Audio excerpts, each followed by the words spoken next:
What are you doing on Tuesday the 26th of September 2023? Because myself and Francesca Amber are coming to the Barbican Hall in London. Our event is called One Night Stand, and this one night event is all going to be about manifestation, crystal healing, and ridding your limiting beliefs to help you achieve your goals. We've curated an immersive experience that will leave you feeling inspired and empowered. Throughout the evening as well, we'll also have interactive exercises, we'll have empowering discussions, and the opportunity to connect with like-minded individuals on a similar journey towards personal growth and manifestation.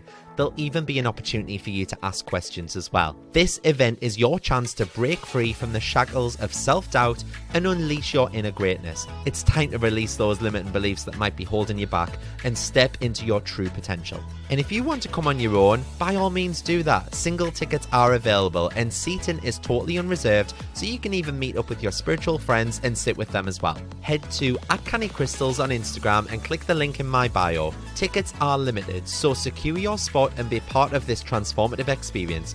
Don't miss out on the chance to manifest your dreams and achieve your goals. We can't wait to see you there.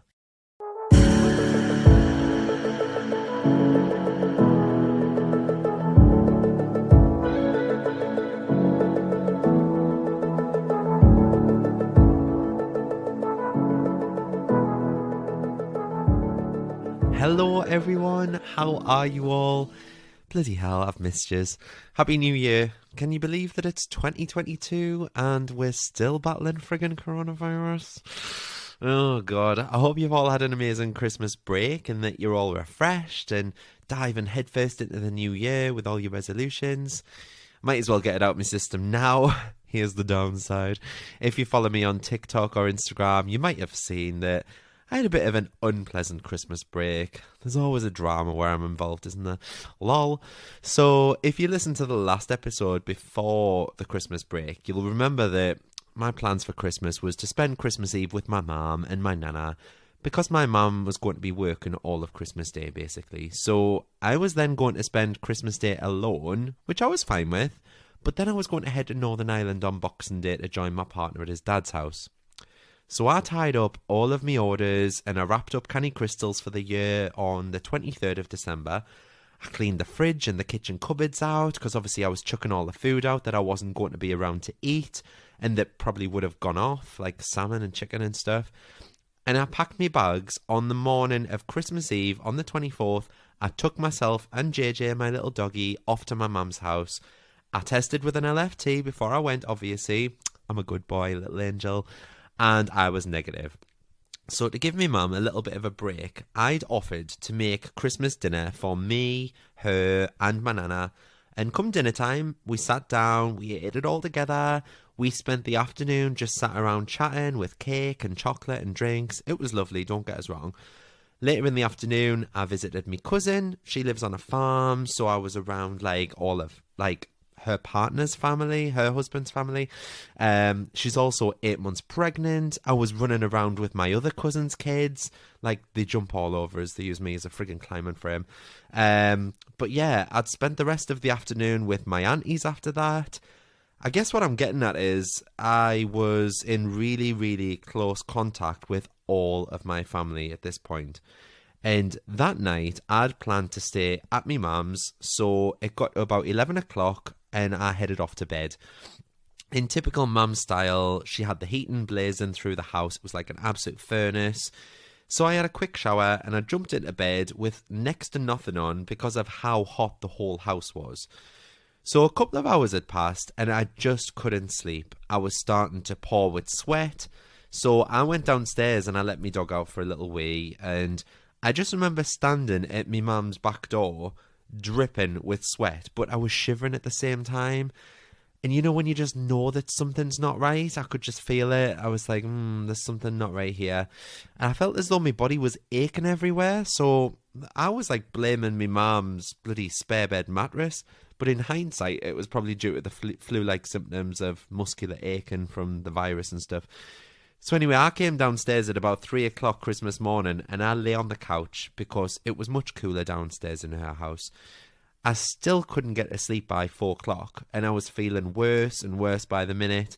So I decided to do another LFT test.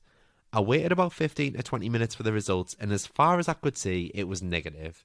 I mean, I was squinting by this point, and it was really dark, obviously. It was stupid o'clock in the morning. But it was negative. So it was at this point that I managed to get to sleep. And it was now about 4:30 a.m. And my mum came downstairs at about 7, and I just heard her shout, "When did you do this test?" And I could just hear the, like, sheer panic in her voice. So I opened my eyes, told her about the crap night's sleep that I'd had, and she walked over to us, like, covering her mouth with one hand, holding the LFT in between her finger and her thumb, as if, like, it was like a, I don't know, like an AIDS-infested needle. And she just shouted, "You stupid boy!" And I was like, what? As though, like, I'd been actively going out of my way to catch COVID. But, I mean, like, that was exactly what I wanted, to catch COVID and be ill over Christmas. Anyway, the test was clearly positive. I had a faint line on the positive line. So I took another test that I'd done. I took that test, that I'd done from 4 a.m. And there was, like, a little tiny little line. So I told her that I was going to do another. So in the space of time that it took me to get another test out of the box, my mum had gone and rang me nana, me aunties, me cousins, pretty much everyone that I've ever met in my entire 34 years of existence. She was just panicking everyone into taking a test, all for my test to then come back and show a negative result. So I took another one after that, and that was negative too. So in the space of 24 hours, I'd taken 4 tests, and only the second one that I'd took at stupid o'clock in the morning was positive. But nevertheless, I was ill, and I knew something wasn't right. So I went and got my mask from the car to put on whilst I gathered the rest of my stuff from my mum's house. She was getting ready to go to work anyway. I knew I had to go home and get a proper test, one of those PCRs, just for more of a confirmation, really, that I had COVID. And then I could tell people, like, and warn them, like, people that I'd been around. So especially with one testing positive and all the others being negative, the LFTs just weren't very accurate. They're just not very reliable. Anyway, my mum tested negative, so off she went to work and I went back home. And looking back now, I honestly don't remember how I got home. I was so ill. Like, by the time I got back, it was about 10 a.m. on Christmas Day. I can just remember, like, pulling up on my drive outside my house, and there was, like, kids riding, like, scooters and bikes around, like, as they do on Christmas Day. And there I am, like, a walking corpse, like, traipsing into my house. So I did one of my own LFTs, which came back bold as hell, positive. So I had to contact everyone I'd been in contact with and tell them all that it was most likely COVID. I'd had nothing to eat for about 16 hours, so I was starting to become really ravenous as well. Obviously, with me flying to Northern Ireland on Boxing Day, I'd already cleared out the cupboards and the fridge of all the food that was going out of date. So all I was left with in my cupboards was pasta, noodles, rice and soup. And I mean, you could make a meal out of that, but it was bloody Christmas Day. I didn't want to eat that. Do you know what I mean? I wish I'd brought some, like, leftovers from my mum's in hindsight, but never mind. Anyway, I went on to Amazon Prime. I went on to Tesco Delivery, Sainsbury's Delivery, Uber Eats Groceries. Everywhere was either closed or they were open, but with a limited number of drivers, and therefore delivery was, like, hours away. So anyway, I ordered myself some essentials, you know, like flu relief capsules, paracetamol, them Lemsip sachets that you put in hot water, grapes, just things to make us feel a bit better. And that took about 7 hours to get to me on Amazon Prime. I think by that point, I'd ran myself a bath, I'd jumped into bed. I knew I was ill as well because I was under boiling hot water in the bath, but I was still shivering. Like, it was just surreal, the feeling. Like, my body was absolutely freezing, but I was in boiling hot water. I just couldn't get comfortable. I'd wrap myself up like a sausage roll in my duvet. I had the heating on 30 degrees, and I was still shivering away. But then in the next, like, moment, I had all the windows open, and I was boiling hot, dripping with sweat. It was unreal. Anyway, I had to ring my partner in Northern Ireland and tell him that unfortunately I wasn't going to be able to come over there the next day. Obviously he was gutted, his family were gutted, and they just wanted us to rest up. But I didn't sleep much at all. I was kind of in and out of sleep all afternoon. As it got to about 6 p.m. on Christmas Day, I was absolutely starving. So I went on Uber Eats and I ended up ordering myself fish and chips. Just because it was the only place open. So it was either fish and chips or kebab. It was one of them places that does both. Yummy. So there I am anyway. I'm sat crying into me fish and chips on Christmas Day whilst everyone else is with the families eating Christmas dinner and turkey and stuff. Get the violins out. But I had such a rubbish night's sleep that night. I just couldn't get comfortable. I was in and out of sleep for like 30 minutes at a time. And I remember waking up the next day and my partner ringing me, telling me that he too had had a crap night and he'd woke up feeling awful. He'd done a test and now he was positive as well. You couldn't have made it up. Like, we hadn't caught this at the same time. He'd been in Northern Ireland for about a week before this, so it wasn't like we caught it together. We just coincidentally caught it at the same time in England and Northern Ireland. Anyway, this meant that it was looking likely that he wasn't going to be able to come home as planned because he was going to have to isolate in Northern Ireland. And he wouldn't be able to fly, and we would have to isolate, basically. He would have to isolate for 7 days over there until he got a negative test. I would have to isolate over here for 7 days. Oh, it was awful. So anyway, not only did I spend Christmas Day and Boxing Day alone, I now had to spend New Year's Eve alone too, because he wasn't going to make it home in time. It just wasn't very nice. Anyway, Johnny managed to come home just after New Year's Day, so we had a very delayed Christmas. The tree was still up, the presents were still unopened. It wasn't great, but we had our own little Christmas finally. So I'm still getting over the after effects of it now. I finally tested negative on the 4th of January. Woohoo! Which was pretty much my day 10 anyway, so freedom at last. But I think I've completed Netflix, the amount I've bloody watched. I've still got a slight cough too as well, so I apologise in advance if I cough or splutter during this podcast episode.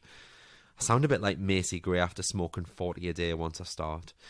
Hey, anyway, that's my story. What did you all get up to at New Year's? What resolutions did you all make? What new habits are you all starting and forming? That's what I want to talk about today in today's episode. So for me, I wanted a bit of a challenge that would incorporate sticking to a diet. We all love a diet after Christmas, don't we? Shoveling all them Terry's chocolate, orange and lint balls in our gobs.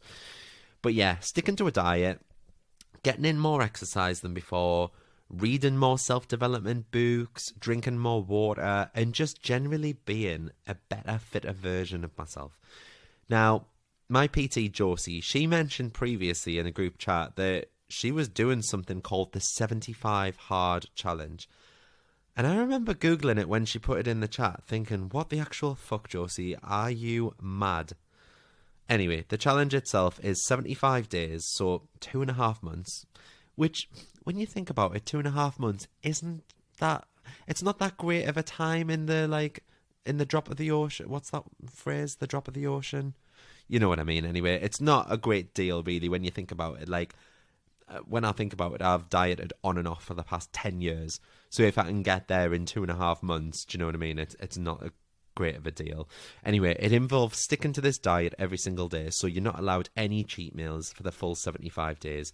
No takeaways, no alcohol, but you've got to work out twice a day for 45 minutes each time, and one of them has to be outside no matter what the weather. You've got to drink 4 litres of water a day, which I understand is a little dangerous because I know you can swell your brain and stuff like that, but how I'm doing it is I'm drinking 500 mils every 2 hours, so it's not that bad. You've got to read 10 pages of non-fiction every day, and you've got to take daily progress photos. So after thinking about it for a while, I just thought, this is exactly what I need. It incorporates pretty much everything I'm wanting to do in my New Year's resolutions, but puts it all into a challenge.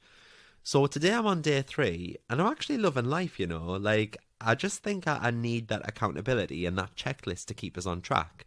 And the fact that I know that others are doing it at the same time, I think that really helps as well. So back in the last few months, when I've looked into it and gone through my bank statements and things like that, I've been spending about £200 to £250 a month on takeaways. A month on takeaways. So that's every Tuesday we'll have a Domino's pizza. Every Sunday we'll have a Chinese or an Indian's. Do you know what I mean? It's absolutely disgusting. So hopefully this gets me through the other side so that I don't feel like I'm trapped in that takeaway cycle weekly. Do you know what I mean? So one of my other New Year's resolutions was to learn more and to read more self-development style books to better my knowledge. So not only around like self-development, but also around spirituality too, because I think we're always learning, we're always on this journey together, aren't we? That's probably the reason that you're listening to this podcast. So one of the areas that I've started with is learning about the moon. So the moon is always something that I've been fascinated by, but I've never really done much research on. I've always just learned about the phases of the moon and what to do during the new moon and the full moon, but I've never really fully dived much deeper than that. So I've started reading a book recently called Moonology by Yasmin Boland. I sell it at cannycrystals.co.uk and it's just £11 if anyone's interested in that, by the way. Shameless plug. And Moonology basically tells you how to get the most out of things like the eclipses, how to harness the power of both the new moon and the full moon, as well as how to consciously create what you desire in your life with the power of the moon. So just from doing a little research and reading, I've found out that in 2022, the most active of the big outer planets is Jupiter. So basically the bigger, more slowly moving planets like Jupiter, Saturn, Uranus, Neptune, they all provide the big backstory to whatever's going on. And within that backstory, the moon then triggers the different energies that will move in and out of our lives throughout the year. You can think of it like a clock, for example. The bigger outer planets that I just mentioned are the hour hand. Then the sun and the remaining other planets are like the minute hand. And then you've got the moon, which is the second hand. So although we might be on the 10th hour of the day now, it's what happens right this second that defines our life, right that second. But for all of the 10th hour, we might have a bigger backstory of spending that hour at work, if that makes sense. I hope I did in my head. Anyway, this year, 2022, the moon will trigger lots of Jupiter energy and action, which should really take the world out of its slump that it's currently in and take us back to happier days. So for those of you that don't know, Jupiter is all about success, happiness, joy, and wealth. So how do we harness the energy of the moon, and what do we do with that knowledge? So on the 2nd of January, it was the first new moon of the year, and you might have seen my TikTok video on this, so go follow us on TikTok if you don't. It's at Canny Crystals. But with it being the second day of the year, it kind of aligned perfectly with setting intentions for goals for the year, out with the old, in with the new, that kind of thing.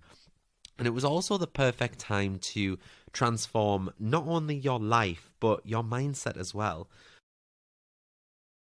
So, for example, you might want to transform, I don't know, how you think about money, but not just transform your bank balance.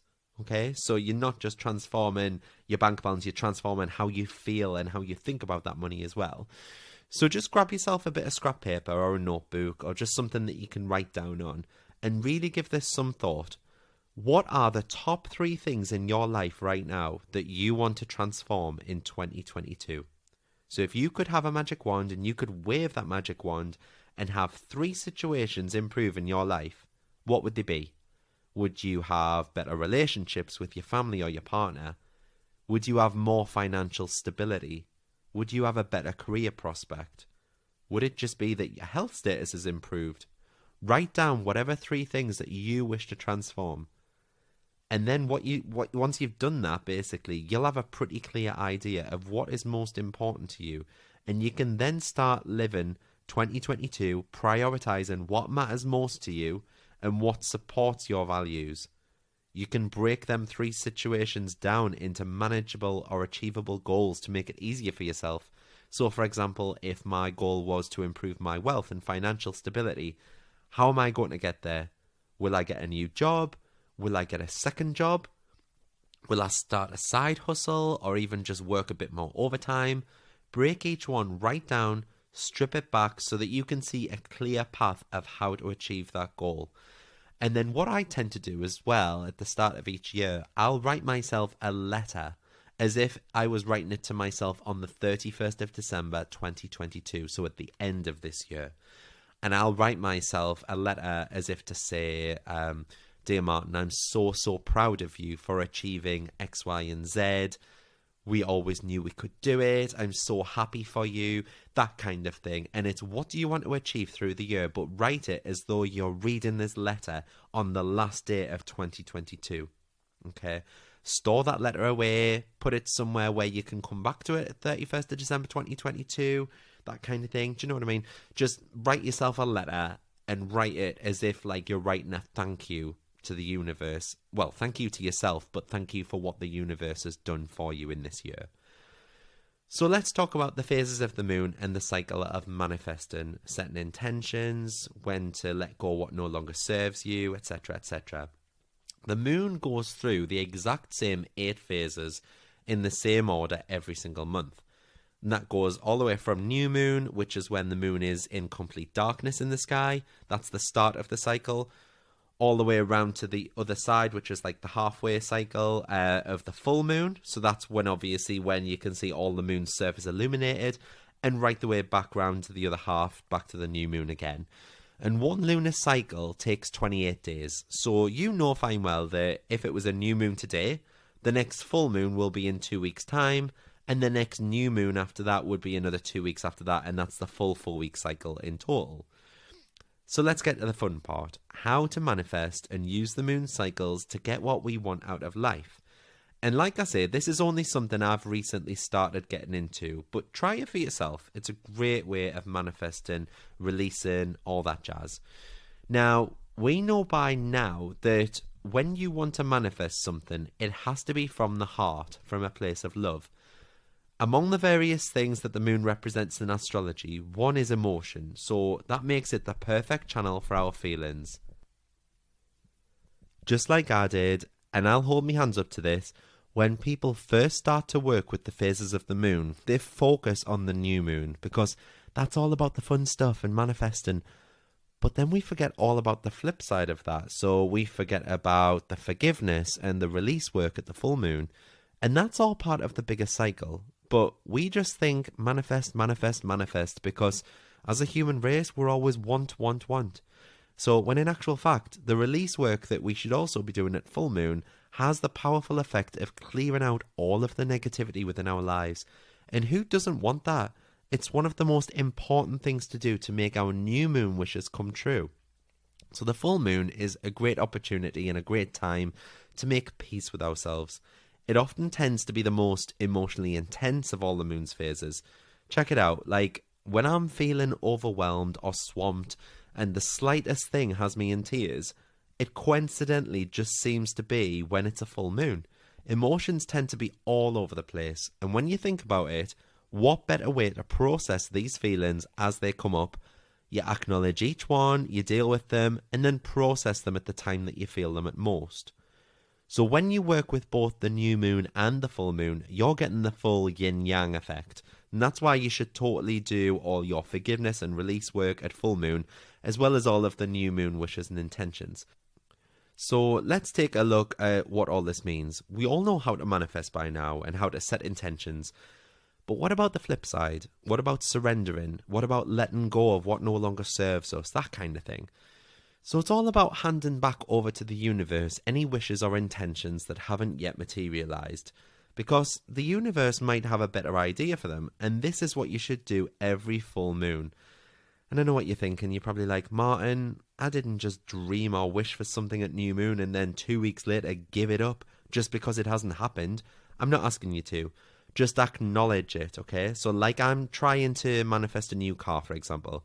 Every full moon, I'm passing my wishes back to the universe in the hope that it'll guide me down a different path, because what I've tried in the last few weeks clearly hasn't worked yet. So I'm not going to give up on that dream of owning that new car. I'm just going to hand it back and let go of basically what hasn't worked and hand that back to the universe, so the universe can see what routes I've tried to get there and to release all associated negative thoughts and get it out of my head that it's not going to work, that kind of thing. I hope that makes sense. It did in my head, so I hope it does. But what do I do on a new moon and a full moon? As I mentioned, I've put a TikTok, and I put TikToks up every 2 weeks, basically, to guide you through what to do. But on a new moon, I'll write a list of what I'm trying to manifest. I'll write myself some affirmations to incorporate this. So, writing things in the present tense, like, I am so happy and grateful now that I own a Range Rover because it brings me so much happiness and joy, and I can fit my whole family in there when we go for trips to the beach. Bring it to life. Give it some purpose. Put some feelings in there, put some emotions in there. What will you use your manifestation for? That helps to give it more purpose and it brings it to life. And if you can attach your emotions to that, you're empowering your manifestations. So like I say, I wrote, I'm so happy and grateful now that I have a Range Rover. That's fine, you can just write that. But then I bring it to life by saying, because it brings me so much happiness and joy, that makes me feel that happiness and joy. And then I go on to say, I can fit my whole family in there when we go for trips to the beach. It'll make you basically think and basically conjure up these visions in your head of you actually going on these road trips with your family in the car.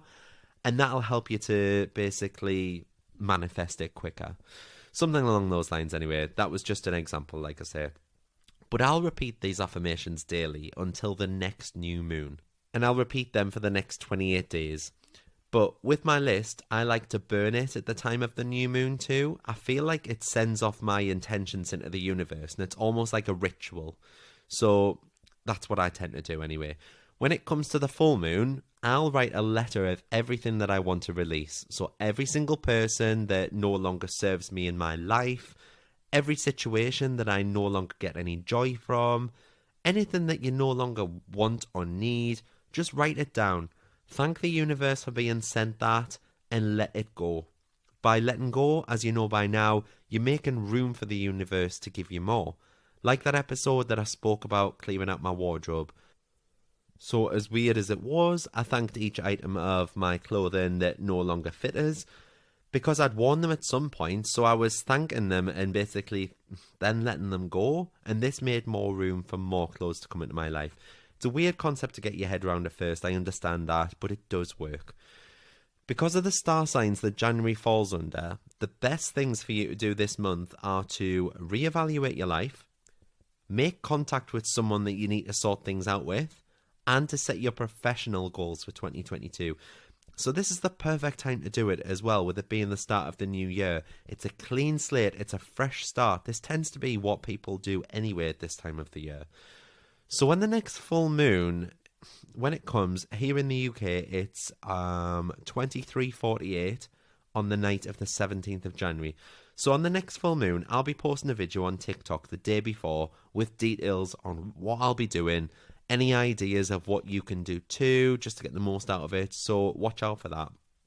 I think I've got just enough time as well today to answer a question from the Instagram that someone asked us this week. Where are we? Olivia Phoebe Thompson, she asked, how did the new moon on the 2nd help you with your New Year's resolutions? So, like I mentioned, my New Year's resolutions were to get fitter and stronger in the gym, to stick to my diet, to read, to learn more. So at the time of the new moon, I'd wrote myself a list of my priorities for 2022, including those goals. But then I also wrote down some affirmations incorporating these, which I'm repeating to myself basically 2-3 times a day, just to ensure that they're sinking into my brain. And I burnt my list of priorities, and as I did, I visualized the words from the paper traveling up into the universe through the smoke, and I really felt in my heart that my prayers were being basically answered, and I felt the feelings of joy and happiness as though they had already happened and that they were already here. And then at the full moon in a couple of weeks' time, like I say on January the 17th, I think I said it was, I'll let go of all feelings of unhappiness around the fact that I'm on a diet. I'll let go of unhappiness feelings about the fact that my muscles will be constantly aching, that kind of thing. Just getting rid of any negativity from my goals. And that way I can only concentrate on the positives. And when you concentrate on the positives, I can ensure that my goals will be achieved perfectly. I hope that answers your question, Olivia. And thanks for sending that through as well. If anyone else has any other questions, feel free to DM us on Instagram or TikTok at Connie Crystals. Alternatively, you can contact me on my personal, which is at Mark Tweedy. All links are in the show notes. Let us know what types of topics you'd want me to cover next week as well. I love to hear from you. And if you're listening on Spotify, by the way, you can now rate my podcast on there as well, which I would absolutely love for you to do, obviously. So if you type in Canny Crystals into Spotify and you go to my page, you know where all the episodes are listed. There's a rating button that's underneath the podcast logo at the top left. Please drop us a rating. I would absolutely love you forever. Don't forget as well, if you're listening on Apple or Google, you can also leave a full-blown review. Go wild. I do read every single one of them, and they're all super lush, so thank you so much. I haven't had a negative review yet. I've probably just jinxed myself there, but they are lovely, and I love them. Thank you so much. Now, let's all go write down our goals for 2022 and get manifesting. I'll speak to you all next week, guys, but thank you so much for joining, and Happy New Year. Bye.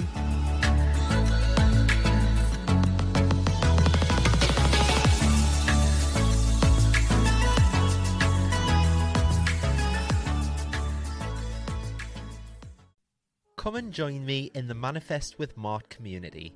For just £10 a month, you'll get exclusive access to my app, and you'll join all the other beautiful souls in the Canny community, where each day you'll be held accountable to making your dreams and desires come to fruition. You'll also be set daily and weekly challenges. There's a chat room built in so you can talk to people in real time, and you can also pop over any questions that you have in the Q&A forum, and I'll answer them for you.